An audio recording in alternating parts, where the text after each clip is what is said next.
You are measurably dumber than your grandparents today, and science has already proven this strange, unsettling truth. For 100 years, IQ scores climbed every decade. Then, around the year 2000, something quietly flipped. Our brains started shrinking the wrong way, and the data is worse than anyone honestly expected today. Let's start with what an IQ test actually measures. It isn't wisdom, it isn't talent, it isn't knowledge. It's a narrow probe of pattern recognition, working memory, and abstract reasoning, the raw ingredients of human thinking. Scientists believe these are the mental muscles behind every invention, every diagnosis, every novel idea humans ever produced. In 1984, a quiet political scientist named James Flynn noticed something genuinely strange in all data. He was looking at decades of military intelligence scores from around the world and saw an unnamed trend. Scores were rising, not by a little, but by roughly 3 points every 10 years, generation after generation. Imagine you're living in 1900. The average person back then would score around 70 on today's IQ test. Today, that same score would qualify someone as cognitively impaired, a startling collapse of what we call normal. Your great-grandfather, dropped into today's classroom, might genuinely struggle to follow the lesson. This pattern got a name, the Flynn Effect. And here's the thing, it wasn't just one country, it showed up almost everywhere globally. Norway, Japan, Kenya, Brazil, across continents, across cultures, across economic systems, children consistently kept outperforming their own parents. Parents outperformed grandparents. Researchers debated the cause: better nutrition, cleaner water, smaller families, and more schooling for everyone. The disappearance of lead from paint and gasoline. Whatever the reason, that line on the graph kept climbing. It felt like progress was a law of nature, like the human mind was riding an escalator upward forever.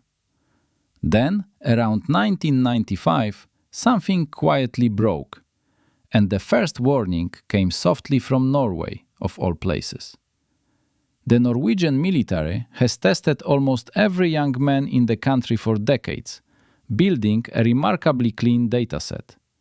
A continuous record stretching back to 1960, untouched by selection bias or changing methods over many decades. Researchers pulled the full numbers in 2018, expecting to see the familiar Flynn climb keep marching upward.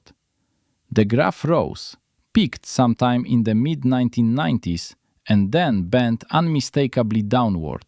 Not flat, down. Year after year, the average score was falling. Quietly, steadily, by about 7 IQ points per generation. At first, scientists assumed it was a glitch. Maybe the test was outdated, maybe the data simply lied. Maybe immigration had changed the population, or maybe young men were just lazier about taking the exam. So they checked everything. They controlled for diet, schooling, family income, even region and birth year cohort effects. Then they compared siblings inside the same family, brothers born 10 years apart, raised by the same parents. Same home, same food, same upbringing. And yet, the younger brother still scored lower than his older sibling. The decline wasn't about who was being tested. It was about when they were born. Birth year mattered. Then Denmark confirmed it. Then Finland. Then the United Kingdom, France, the Netherlands, Australia. Same downward curve. Even the United States, in certain studies, started showing the same downward bend across multiple cognitive measures. The reversal was real, and it was happening in every country where the original Flynn effect had been strongest. Here's the strange twist. The wealthier the nation, the sharper the drop. Richer countries actually fell the fastest. This wasn't a measurement problem. Same tests, same scoring, same population structure. The instruments hadn't changed at all. A new generation simply could not match the old one. Working memory, vocabulary, mathematical reasoning, all syncing together. All three pillars of human cognition were silently eroding at once, and nobody, anywhere, could agree on why. But why would evolution suddenly run backwards? The first theory was the ugliest. It was called dysgenic fertility. The idea that smarter people were having fewer children and less educated people were having more children. Over time, the argument went, the gene pool would slowly dilute. It sounded plausible, but data disagreed. Remember those sibling studies? If the cause were genetic, brothers in the same family would score identically. They didn't. The younger sibling was always behind. Genetics shifts across generations, never within a single decade. So that theory died. The second theory was about schools, about how modern education stopped teaching abstract thinking. Maybe rote testing and standardized worksheets replace the kind of open puzzling that builds real reasoning skills. Reading time at home collapsed. Children spend fewer hours with books and far more hours with screens.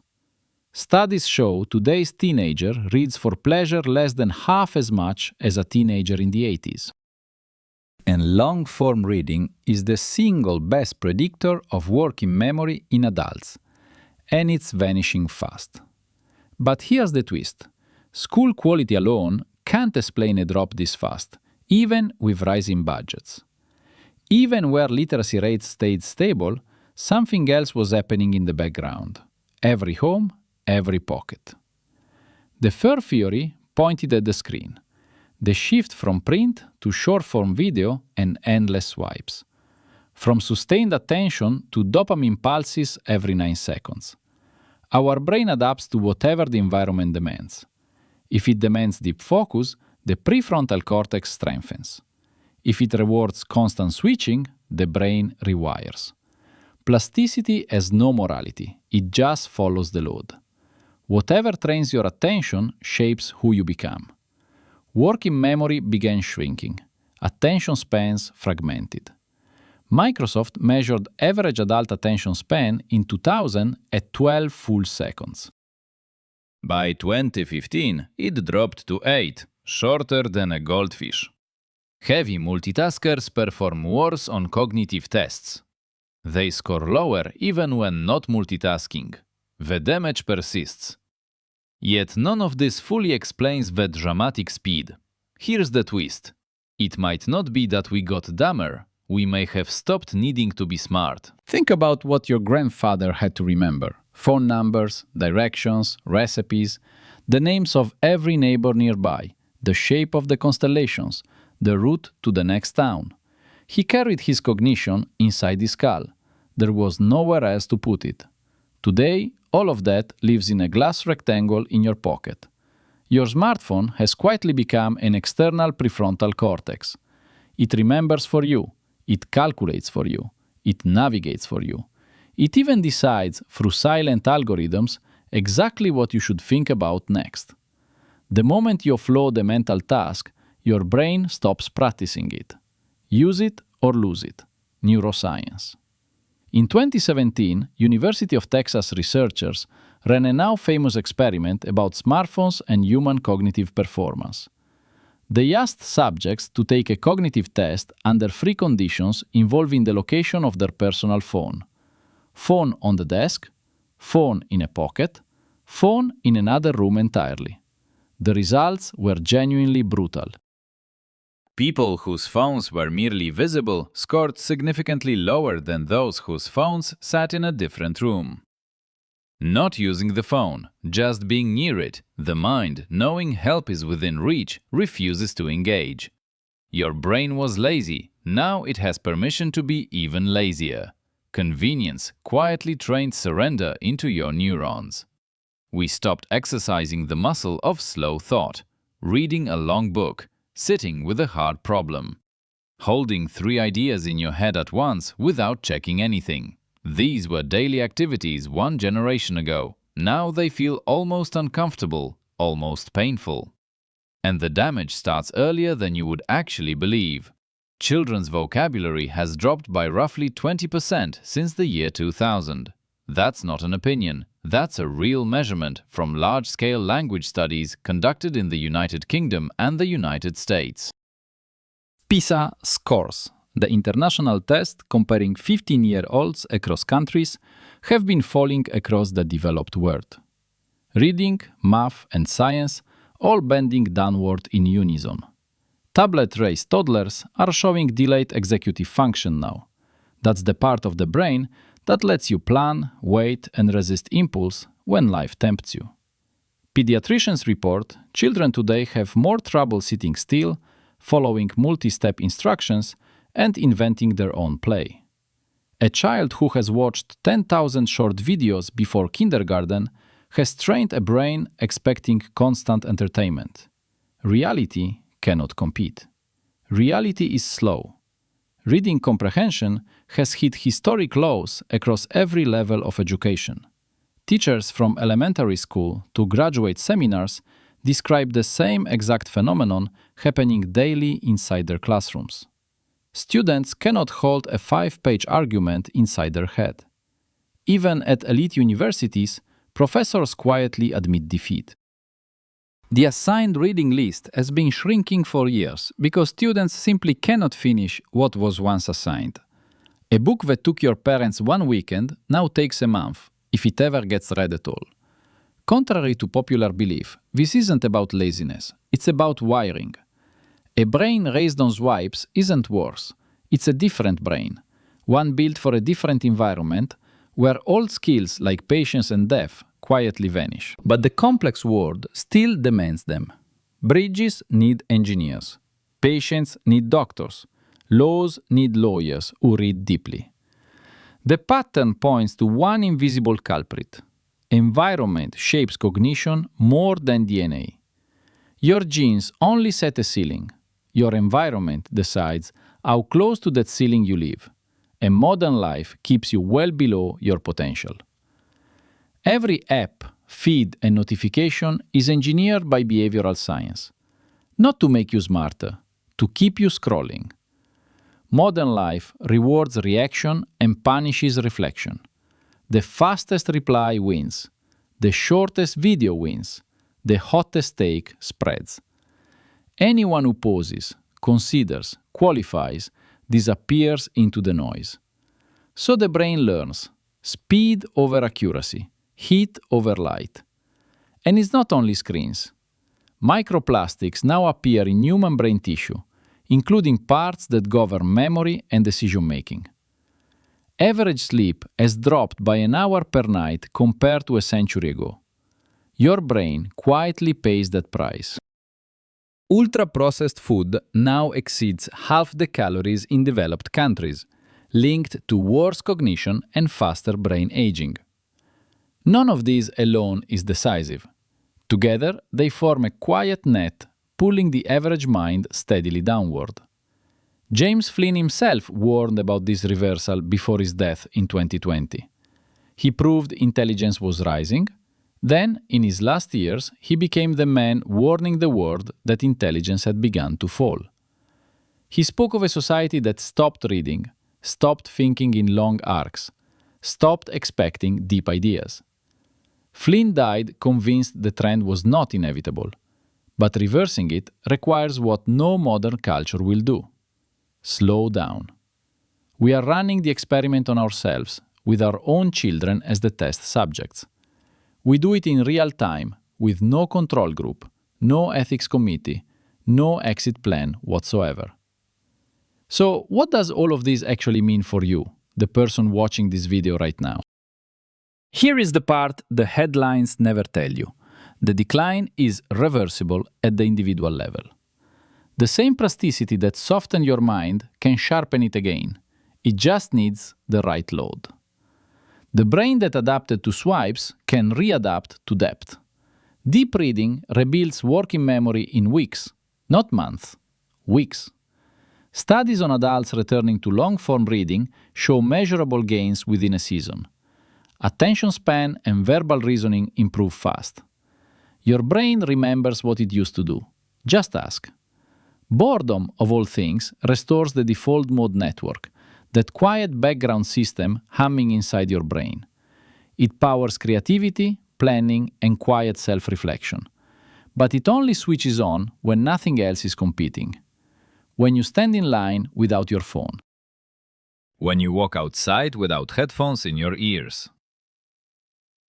When you stare at the ceiling before sleep. Modern life has nearly eliminated boredom from our days. And in eliminating it, we eliminated the very state in which the mind does its deepest, slowest work. Walking helps, especially long walks without input. Sleep helps more than almost any other single intervention. 7 to 9 hours in the dark on a consistent schedule restores memory consolidation and clears metabolic waste. Protein helps. Silence helps. Conversation, real conversation, helps enormously. The kind where you hold someone's eyes. Follow a thought for an hour. Choose friction over convenience. Read the harder article. Take the longer route. Solve problems in your head before reaching for the device. Write things by hand sometimes. Sit with discomfort. Let the question live in you before you Google the answer. Every act of cognitive friction strengthens your mind. You will not feel smarter overnight. The brain rebuilds quietly. But within months of consistent practice, change comes. People report sharper memory, longer focus, faster reading, better sleep, and a strange new sense of mental quiet. The kind your grandparents probably took for granted. Because the next generation depends on who notices first. Civilizations have lost cognitive ground before. After the Bronze Age collapse around 1200 BC, writing systems disappeared. Whole regions forgot how to read for centuries. After Rome fell, literacy in Western Europe dropped catastrophically. Most surviving books had to be hand-copied by a tiny network of monks. The infrastructure of thought is fragile. It can be built in a few generations, and it can be lost in a few generations. Intelligence is not destiny, it's infrastructure.